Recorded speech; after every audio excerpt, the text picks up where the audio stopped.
El protocolo de exploración FAST hace referencia a una sistemática exploración ecográfica del trauma abdominal y es útil para descartar líquido libre. También lo podemos utilizar en patología no traumática como sistema de exploración. Bien, para recordar un poco el trauma abdominal puede ser cerrado o abierto y la indicación directa de una exploración con sistemática FAST es ante un trauma abdominal de moderada a alta energía. El objetivo de esta sesión es entender dónde debemos explorar ecográficamente un abdomen para detectar el líquido libre, independientemente de su naturaleza. Lógicamente, en el contexto de un trauma, pues lo más probable es que se trate de sangre. Entender que los espacios anatómicos que albergan este líquido libre responden a razones de gravedad en decúbito supino, que están modificados fundamentalmente por la lordosis de la columna lumbar y que se puede localizar cuando hay líquido libre tanto en región caudal de la cavidad peritoneal y en pelvis menor, aunque no siempre puede estar en ambas regiones simultáneamente. Bien, en el caso de los lactantes hay una condición especial. Todo es más anterior, es un abdomen mucho más pequeño, con un eje anteroposterior mucho más reducido. Hay que recordar anatómicamente que nacen con la columna vertebral torcida en forma de C, esto a causa del crecimiento intrauterino, ¿no? Se va estirando lentamente en contra de la gravedad, comenzando por la columna cervical, por la torácica, seguida por la lumbar y terminando en la región sacra. Todo esto respondiendo a la evolución, ¿no? Por la edad del nene, ¿no? Con el control de la cabeza, en posición boca abajo, a raíz más o menos sobre la sexta semana, se comienza el desarrollo del estiramiento de la columna cervical y finaliza este estiramiento aproximadamente a los 5 meses cuando ya es capaz de levantar la cabeza mientras gatea. Una breve reseña con respecto al trauma abdominal en niños. Es una importante causa de ingreso hospitalario. El trauma cerrado prevalece sobre el abierto. En el 20-30% de los politraumatismos en pediatría está involucrado el abdomen, ¿no? Por lo tanto, la precocidad, la precisión y la relación costo-efectividad de las pruebas son un reto constante para el médico tratante. Bien, los niños hay que tener varias cosas en mente, ¿no? Las lesiones en víscera hueca habitualmente se retrasan mucho más que en el adulto, porque las lesiones vísceras sólidas llaman ante la atención, ¿no? Y como tiene un manejo conservador mucho mayor que en el adulto, pues en ocasiones se pasan por alto y esto complica muchísimo el pronóstico, ¿no? De un trauma abdominal en el niño. Los estudios de imagen que habitualmente se utilizan son el ultrasonido o el TAC. El problema está en que si se usa precozmente y en una sola oportunidad suelen dar falsos negativos. Por eso es que en ocasiones esto retrasa mucho la presencia del niño en la observación de la urgencia o incluso ingresos que muchas veces no son necesarios, pero que generan mucho estrés, ¿no? En el médico y pues terminan pues ingresándose o manteniéndose muchas horas en observación.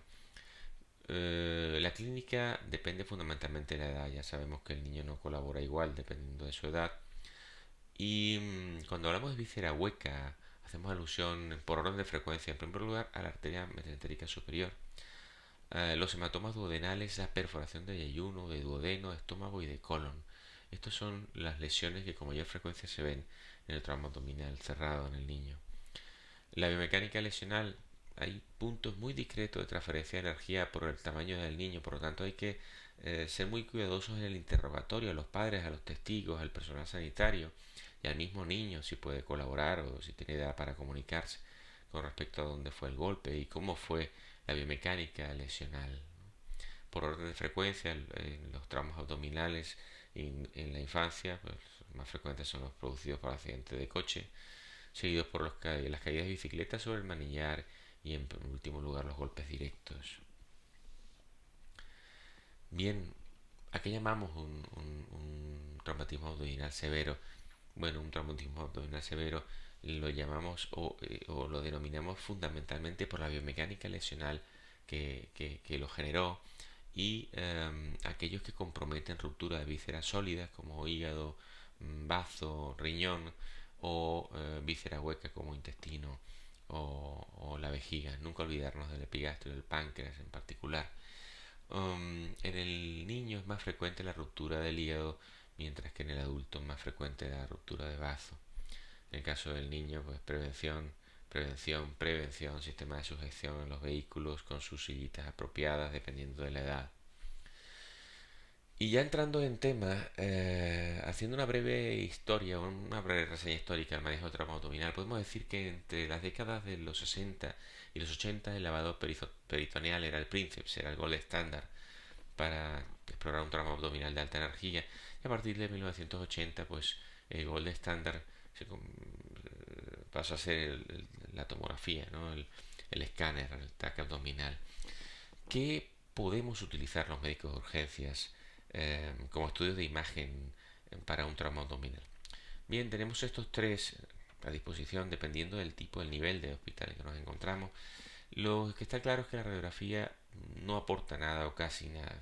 Lo estamos abandonando cada vez más y sería incluso una buena idea porque no nos aporta absolutamente nada. Luego tenemos el TAC y la ecografía.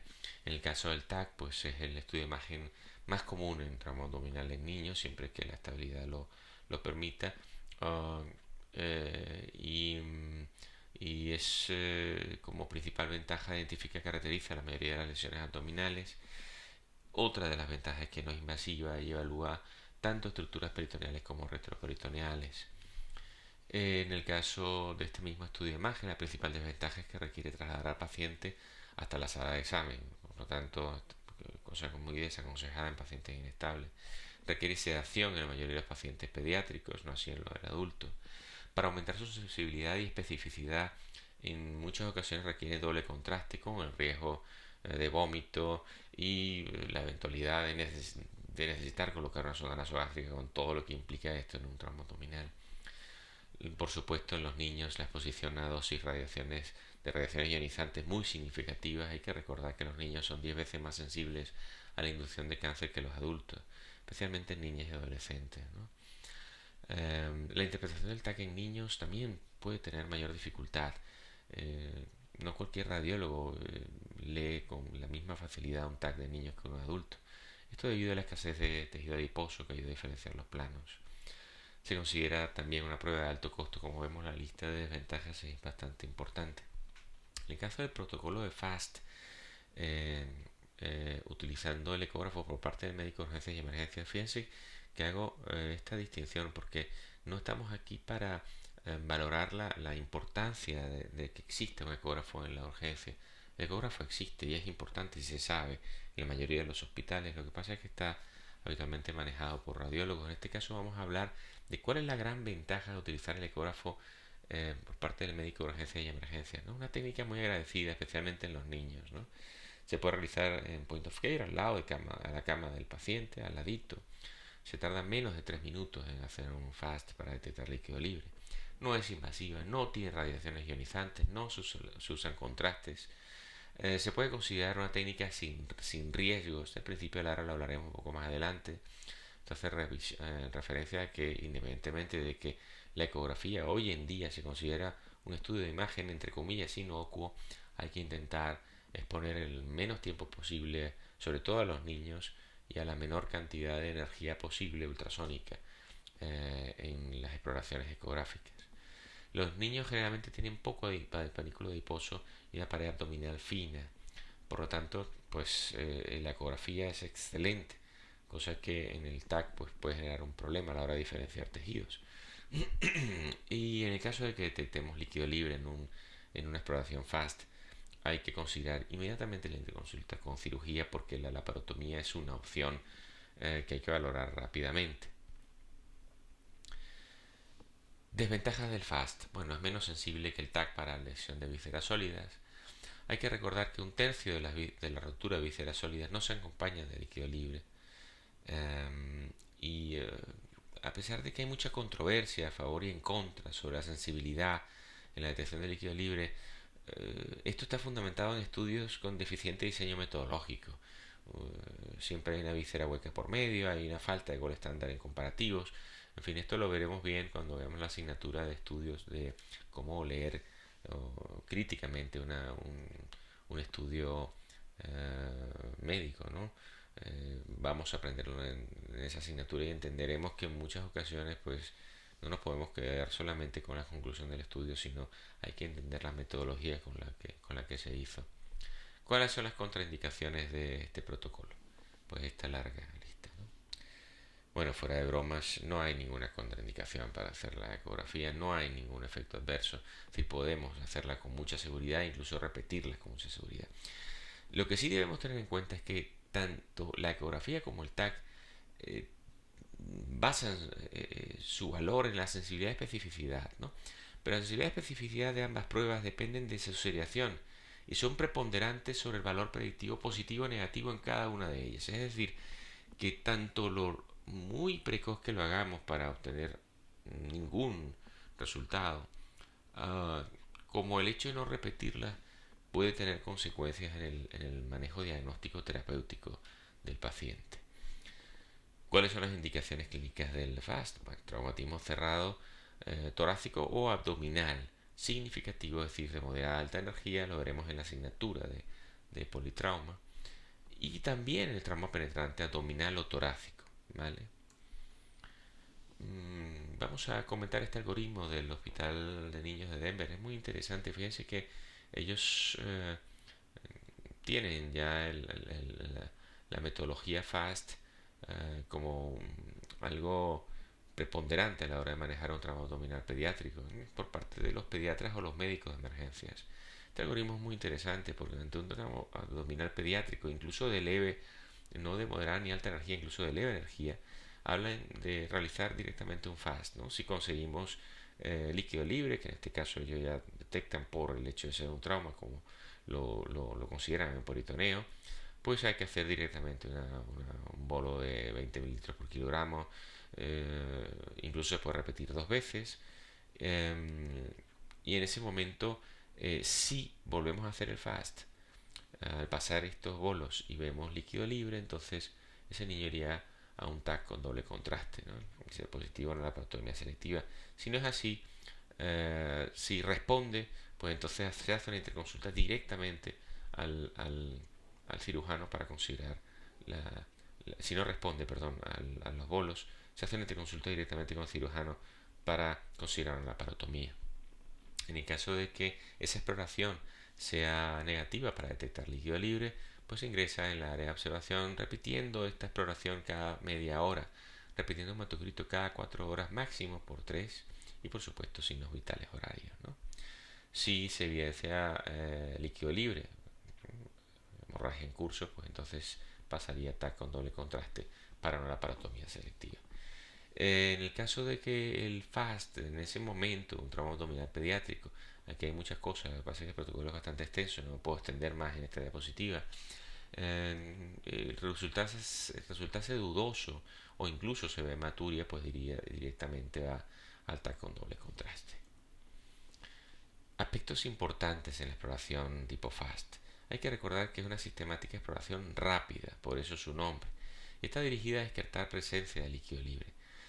El FAST es un acrónimo, ¿sí? No es un ecógrafo. No podemos decir que tenemos un FAST en el servicio. Tenemos un ecógrafo con el que podemos hacer exploraciones tipo FAST. Lo único innovador en ese acrónimo es que hace referencia a la velocidad con la que puede descartarse líquido libre en cavidad abdominal. Últimamente veréis que hay otros tipos de exploraciones en donde hacen referencia al eFast antes de la F, que significa focus.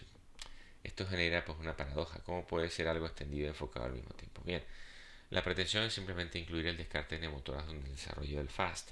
Bien, eso el descartar el neumotoras lo veremos en la clase de exploración ecográfica pleuropulmonar. ¿Qué espacios vamos a explorar? Esto es una figura muy interesante, un gran libro de James Matir, un buen amigo que trabaja en Wisconsin, el jefe de la unidad de exploración ecográfica en ese hospital. Este es otro gran amigo, Pankar Chand, de Canadá. Bien, los espacios que vamos a explorar son el hepatorrenal, fosa de Morrison, siempre este en primer lugar, y veremos después por qué. El espacio pericárdico, la gotiera, que hay un error. Gotiera, ¿sabéis que gotiera pues es una es una fórmula francoparlante, ¿no? Esto viene del francés. Gotiera, en castellano se ha hecho una traducción a gotera, hablaremos de eso un poquito más adelante, ¿no? Es simplemente pues una comunicación que hay entre la cavidad abdominal superior y la inferior, ¿no?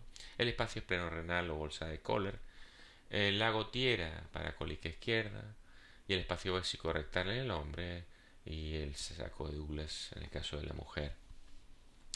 Haciendo una breve reseña anatómica, hay que recordar siempre que nuestros ojos no ven lo que nuestro cerebro no conoce. Hay que tener siempre un buen libro de anatomía al lado. Hay que recordar, bueno, que haciendo un corte antero-posterior, ¿no? Y viendo por debajo al paciente, imaginemos que está a la altura del hígado y específicamente sobre el colon transverso, ¿no? Podemos ver el mesocolon del mesenterio del colon transverso, el ligamento frenocólico. Esto es importante, ¿no? Porque va a determinar el hecho de que el espacio espleno-renal no se comunique con la cavidad peritoneal inferior, mientras que el mesenterio del colon transverso sí permite una comunicación de la fosa de Morrison con la fosa de Morrison con el espacio peritoneal inferior. Eh, Eso hace que la fosa de Morrison o el saco de Morrison o el espacio hepatorrenal sea el de mayor sensibilidad para detectar líquido libre, porque el líquido puede venir bien de una región de hipocondrio izquierdo del espacio esplenorenal o bolsa de Kohler hacia aquí, eh, además de que sea la zona de mayor declive, ¿no? en la cavidad abdominal. Y si el líquido en cavidad peritoneal inferior, en pelvis menor, es muy grande, también puede ascender hacia el saco de Morrison. Por lo tanto, este es el primer sitio donde debemos explorar porque es el sitio de mayor sensibilidad para detectar líquido libre. Bien, ¿y cómo es la metodología? Ya lo hemos dicho. Primero, por fosa de Morrison. Podemos hacer una metodología en forma de seguir las agujas del reloj. Primero en fosa de Morrison, luego pericardio, luego bolsa de Kohler, espacio hepatorrenal, perdón, esplenorenal y por último el hipogastrio. En ese orden sería un orden interesante, ¿no? Hablando del espacio hepatorrenal, ya lo dijimos, es un espacio virtual que existe entre el riñón, el hígado y la zona de grasa. Es un espacio formado por los repliegues del peritoneo. Ya lo hemos dicho, la zona de mayor sensibilidad para detectar líquido libre. Las referencias anatómicas para su exploración son línea axilar anterior, entre línea axilar anterior y media, colocando el transductor de forma longitudinal, ¿no? Para poder reconocer, para poder meternos entre las costillas, ¿no? Y por debajo, inmediatamente por debajo del reborde costal derecho. Si es posible, el paciente le podemos recomendar que levante los brazos y eso separará mejor los espacios intercostales. Incluso también, si es posible, levantar un poquito las piernas, aumentar la sensibilidad, ¿no? de la prueba. La sangre se ve anecogénica y si hay coágulos, pues se ve hipoecogénica. Recordamos anecogénica en ecografía, todo aquello que es negro es anecogénico, lo que es blanco es hiperecogénico, lo que es gris es hipoecogénico. ¿Qué hay que buscar? Bueno, la presencia de imagen anecogénica en ese espacio, en el espacio de la fosa de Morrison o el hepato renal. Después hablaremos de lo que es líquido libre en receso pleural, también lo hablaremos en la clase de pleuropulmonar. Esto es una imagen típica de líquido libre en espacio de Morrison, ¿no? Es esa fina línea anecogénica que separa el hígado del riñón. Si vimos en la diapositiva anterior, esto no existe, esto es lo normal. Aquí si vemos esto, pues lo primero que tenemos que pensar en el contexto de un trauma abdominal es que se trata de líquido libre. De afuera hacia adentro, esto es piel, tejido celular subcutáneo, músculo, y aquí tenemos hígado. Este es el riñón, esta es la columna vertebral, cuerpos vertebrales, estos son los discos intervertebrales, que se ven hipoecogénicos por las características, ¿no? del viaje de la onda ultrasónica a través de ellos. Esto es un caso muy interesante, ver un niño de 2 años que tuvo un accidente de tráfico, que sufrió accidente de tráfico, y que detectamos líquido libre, ¿no? En el espacio hepatorrenal, e incluso cuando nada más detectarlo, se decidió meter inmediatamente a quirófano. Se detectó la misma cirugía, que tuvieron que ampliarla, ¿no? Sección de ilion y de colon, interesante. El segundo espacio ya lo dijimos, pericardio, utilizando la ventana subsifoidea o subcostal, ¿no? Estando por debajo de la apéndice sifoides, se coloca el transductor prácticamente horizontal, ¿no? Con la marca hacia la derecha y apuntando ligeramente hacia la línea medio clavicular izquierda. El hígado es la mejor ventana acústica intraabdominal. El ventrículo derecho es la primera estructura del corazón que visualizaríamos. Hay que hacer bastante presión en la zona pidiéndole que, si es posible, el paciente que haga una inspiración profunda. Recordar que hay un cojinete graso muy amplio que podría dar falsos positivos, tanto en niños como en adultos, por lo que debe haber líquido, por lo que si detectamos líquido tiene que haberlo tanto por delante como por detrás del corazón.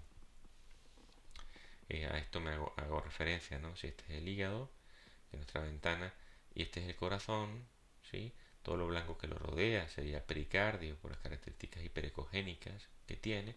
Y si vemos una línea anecoica, un saco anecoico, es decir, negro alrededor de él, pero tanto por delante del ventrículo derecho como por detrás del ventrículo izquierdo, entonces hablaríamos de líquido libre pericárdico o hemopericardio en el caso de un contexto de un trauma torácico-abdominal. Esta sería la visión normal de un corazón. Esta es la visión anormal con detección de líquido pericárdico, en este caso pues un derrame pericárdico. En el contexto de un trauma torácico-abdominal sería sangre, un hemopericardio, ¿sí? Recordemos, derrame no es igual a taponamiento. Este es el caso de una exploración de un adulto por el espacio subsifoideo, lo vemos. Es ustedes como vemos aquí el corazón moviéndose, este es el hígado y aquí vemos líquido alrededor de él. Una visión, perdón, una visión más cercana sería esta. Solo de la pantalla selectiva de la pantalla del corazón. Fíjense el área anecoica, ¿no? Del pericardio. Y esa es el área anecoica. Bien, hay otras imágenes que no tengo, lo veremos las proyectaremos en la fase presencial del curso sobre el pericardio. Vamos a hablar ahora del cuadrante superior izquierdo, el hipocondrio izquierdo, la bolsa de Kohler o el espacio espleno renal.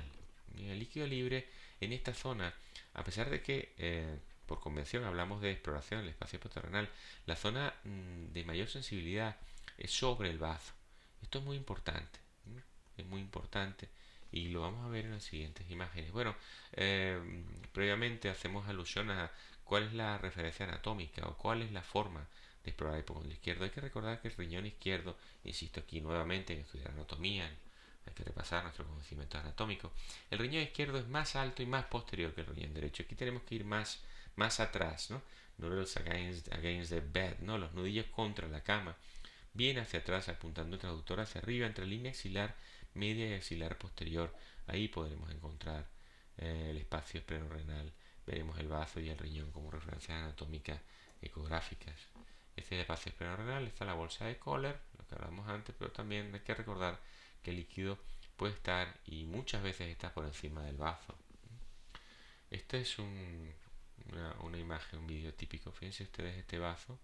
Aquí está el riñón. Este es el líquido libre. Este es el riñón, el espacio esplenorenal. La bolsa de Kohler está respetada. Sin embargo, fíjense que hay líquido por aquí, por encima del bazo. O sea que tenemos que tener mucho cuidado. Debemos explorar, ¿no? Aquí es muy clara, ¿no? La imagen. Fíjense que vemos aquí el ligamento freno frenocólico. ¿No? Qué bonito, que es lo que evita que vaya líquido libre a la gotera para, o sea, que pase líquido de aquí hacia la cavidad abdominal inferior. Hay que asegurarse que exploramos sistemática y ordenadamente, pasando de espacio intercostal a espacio intercostal para visualizar lo mejor posible tanto el bazo como el riñón. A veces no tenemos a tiro el bazo y el riñón a la vez. Esto es una sombra de la costilla. Pero bueno, pasamos de arriba abajo. Fíjense ustedes que aquí el espacio esplenorenal está libre, si no hubiéramos explorado por encima de ese espacio intercostal, nos perderíamos el líquido libre que hay aquí, por encima del bazo. Ante un tramo abdominal cerrado de abdomen, cabe esperar que pueda haber un compromiso torácico. Esta imagen la pongo porque es muy bonita. Fíjense el espacio esplenorenal, que no se ve líquido. Bueno, quizás un poquito aquí. Vemos líquido claramente por encima del bazo. Esto es el diafragma. Y fíjense ustedes que aquí hay líquido libre en el espacio pleuropulmonar, ¿no? Receso costofrénico izquierdo, ¿no? Probablemente un hemotórax, ¿no? En el contexto de un politraumatismo. Hablaremos de esto más en la clase de pleuropulmonar.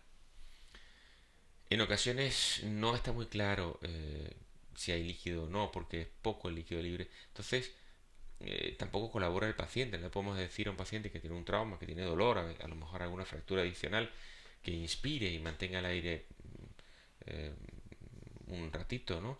Entonces nos apoyamos en la dinámica respiratoria, dejamos el transductor donde va y vemos que cuando el paciente respira aquí el espacio esplenorenal lo vemos libre, ¿no?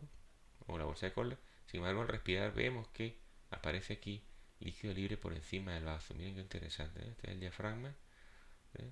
Entonces, con la expiración, perdón, la expiración forzada vemos líquido libre aquí. Bien, en cuanto a los canales parietocólicos, ¿no? Lo que comentábamos antes en francés, ¿no? El estilo Terjet todavía se deriva de las gotieras y escucharemos hablar de las gotieras, goteras en algunas personas. Bueno, estas se ubican medialmente al colon ascendente y descendente.